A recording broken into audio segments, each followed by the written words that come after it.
हम मीनू झा प्रणाम करै छी समस्त मिथिलावासीके।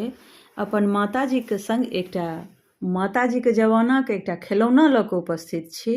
धन्यवाद। जय मिथिला, जय मैथिली।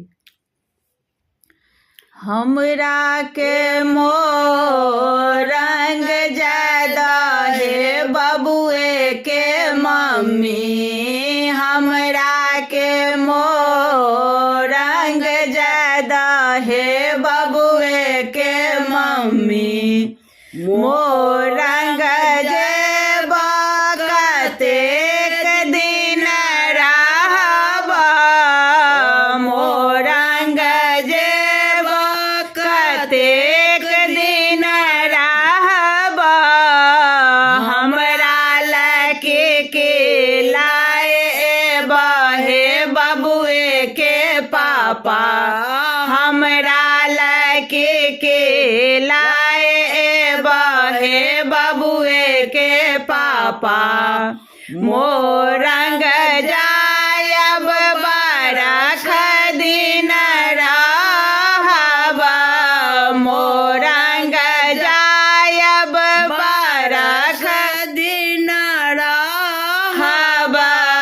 तोरो लसौतिन लाए बहे बबुए के मम्मी, तोरो लसौतिन लाए बहे बबुए के मम्मी। हमरा के नैहर ज्यादा हे बबुए के पापा, हमरा के नैहर ज्यादा हे बबुए के पापा। नैहर जेबा कतेक दिन रहबा, नैहर जेबा कतेक दिन रहबा। हमरा लके के लाए बहे बबुए के मम्मी, हमरा लके के लाए बहे बबुए के मम्मी। नैहर जेबा त 9 दिन रहबा, नैहर जेबा त 9 दिन रहबा। 9टा बेटा जनमायब हे बबुए के पापा, 9टा बेटा जनमायब हे बबुए के पापा। 9 बेटा के हम मूरन करायब, 9टा बेटा के हम मूरन करायब। सबके नोता पठायब हे बबुए के पापा, सबके नोता पठायब हे बबुए के पापा। सब नोत हारिन के डोले महफा, सब नोत हारिन के डोले महफा।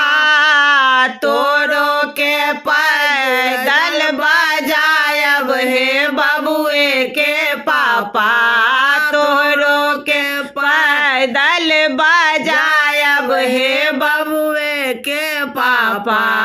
सब नोत हारिन के तो सकता किया, सब नोत हारिन के तो सकता किया। तोरो के भुइया लौटायब हे बबुए के पापा, तोरो के भुइया लौटायब हे बबुए के पापा। सब नोत हारिन के पीरे पीताम्बर, सब नोत हारिन के पीरे पीताम्बर। तोरो के बिष्ठी पहिरायब हे बबुए के पापा,